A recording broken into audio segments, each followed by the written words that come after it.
Welcome once again, my friends, and thank you for stopping by to listen to an old storyteller. Today we have a story from Georgia, and the title of this story is Bear's House.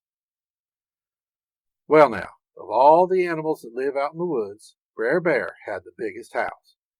The house was warm and cozy in the inside, but it was also very crowded on account of Bear having himself a plump wife and two plump young'uns named Simon and Susanna. The Bear family did most everything together. They'd eat together, and they'd wash together, and they'd catch fish together, and they'd play games together. They were real close. And at night they'd all crowd together into their house and crawl into their giant bed to get some sleep. But they were all so plump that they could barely fit on the big bed, and there was hardly room around the bed to walk without hitting the walls. So the family slept nose to nose to nose all night long, and they had to eat all their meals outside on the porch, because there was no room to eat inside the big warm house. Well now, one evening in late autumn, Bear and his family crowded into their warm house to get some shut-eye. They'd just settled down to sleep when someone came a-knocking on their front door. A bang, a bang, a bang went the door knocker. All four bears jumped in surprise when they heard the sound. Simon Bear bumped heads with Susanna Bear, who howled in pain and rolled over, clutching her head in her paws. Susanna Bear bumped into Mama Bear, who fell out of the far side of the bed with a shout of surprise. And Mama Bear, she landed on top of Brer, who just got out of the bed, so as he could see who was a-knocking on the door. It was all a big kerfuffle, with the whole family a-yelling and a-fussing, and the stranger a-bang, a-bang, a-banging on the door knocker. "Who is it?" Bear finally howled through the keyhole. "Why are you a-knocking on my door so late at night?"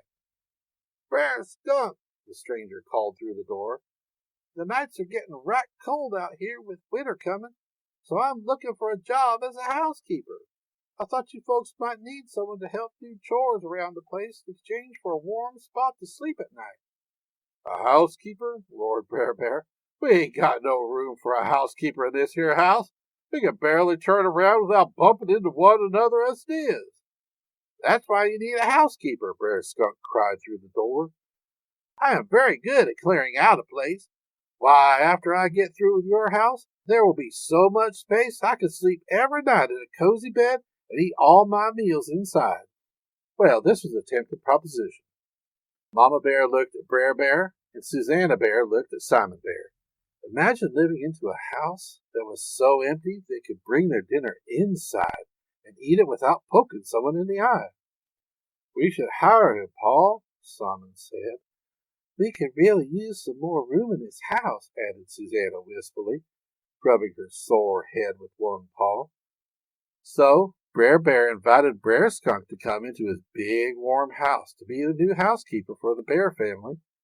Brer Skunk ambled inside and eyed all the plump bears, watching him eagerly as cold moonlight streamed through the open door.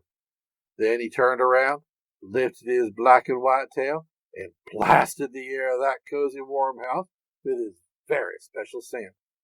Bear and all his family took one whiff of this terrible perfume, and they went a-running for the woods so fast that they didn't even stop to shut the door behind them.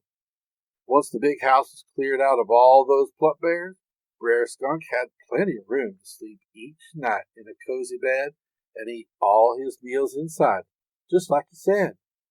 And what happened to the Bear family? I don't know, but I think they might still be running, trying to get away from Brer Skunk's smell. Thank you once again for listening to this story. If you enjoyed this story, please press that like button. Also, please help an old storyteller out by subscribing to my channel. The next story will be posted in a few days, so until then, may your story continue to be a good one.